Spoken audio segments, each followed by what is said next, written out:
سێ گەڕێکی دێرینی شاری هەولێر تەعجیل و عەرەبان و خانەقا دەستەخوشتی قەڵا ماوەی چەند ساڵێکە بەبێ نازی ماوەتەوە لەبەر باڵەخانەی بەرز و خان و گەڕەکە سەردەمیەکان ماوەیەکە ئاوڕێکی ئەو تۆی لێ نەدراوەتەوە وەک ئەوە وایە هیچ کات ژیانی تێدا نەبوو بێ خەڵکی شارەکە بەدڵگرانیەوە لە پشتگوێخستنی ئەو گەڕەکانە دەڕوانن کە ژیانی منداڵی و گەنجیان تێدا بەسەر بردووە.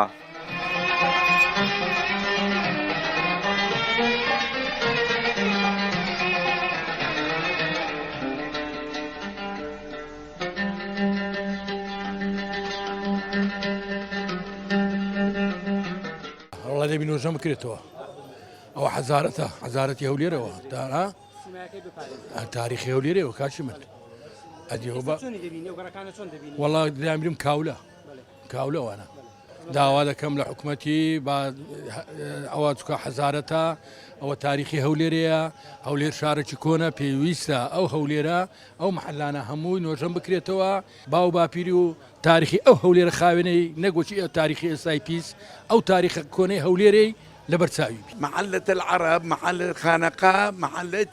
تعجيل هيش دوغرك بوم محل تعجيل اليهود تعجيل الإسلام والله أو سيجرك إستات وتزميت كرايا دبين نيجم بكريته وسكة تاريخي أو هوليريا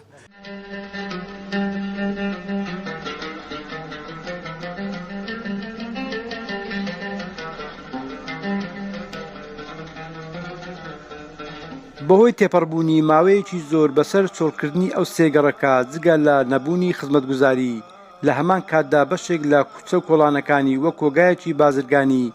یان شوێنی وەستانی ئۆتۆمبیل بەکاردەهێنرێت ئەمەش بۆتە هۆی سڕینەوەی بەشێک لە سیمای ئەو گەڕەکە دێرینانە و مێژوو یادگاری زۆرێک لە کەسایەتی خەڵکی هەولێر کە هەرگیز خۆزگایان بەو ڕۆژە نەخواستووە.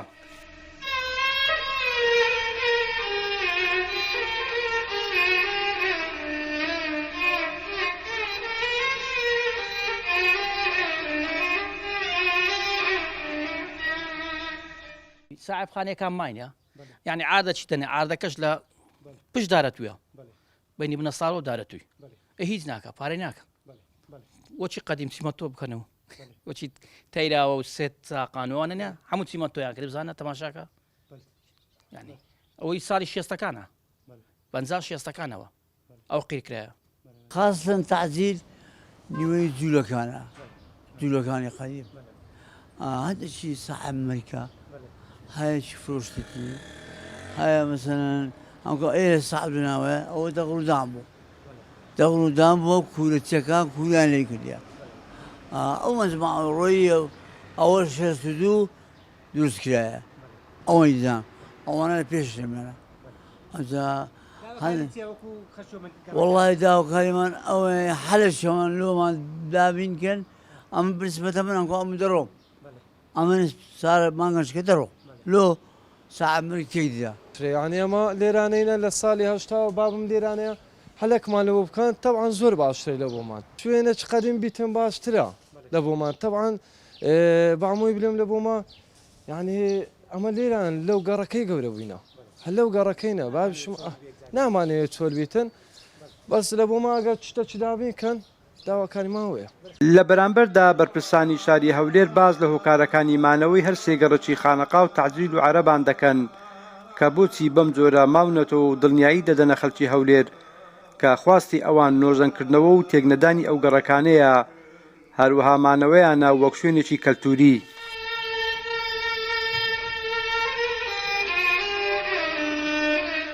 تبعی دوای بڕیاری خۆماڵەکردنی هەر سێگەڕەکی عەرەب و تەعجیل و خانەقا بەپێی بڕیارێکی ئەنجومەنی وەزیرانە ساڵی 2012 ئەو سێگەڕەکەیە پێویستە خۆماڵە بکرێن لەلایەن شارەوانیەوە و لەبەر نرخی هەندێک لەو خانوانە کە نرخێکی کەلەپوریان هەیە تەبیعی بڕیاری خۆماڵەکردنەکە دەرچووە تاوەکو ئێستا کە نزیکەی 160 ئەم خانوانە خۆماڵە کراون و لە بیدایەتی ئەم پرۆسەیە تەواوی کرێچەکانی ئەم گەڕەکە هەر سێگەڕەکە لە شوێنی تر قەرەبوو کرانەوە بە پێدانی پارچەیەک زەوی و ئەوەی کە ئێستا مایتەوە ئەوەی کە باز دەکەم ئەو سەدی چرا خاوەن مڵکەکانن ئەم گەڕەکانە لە ئێستادا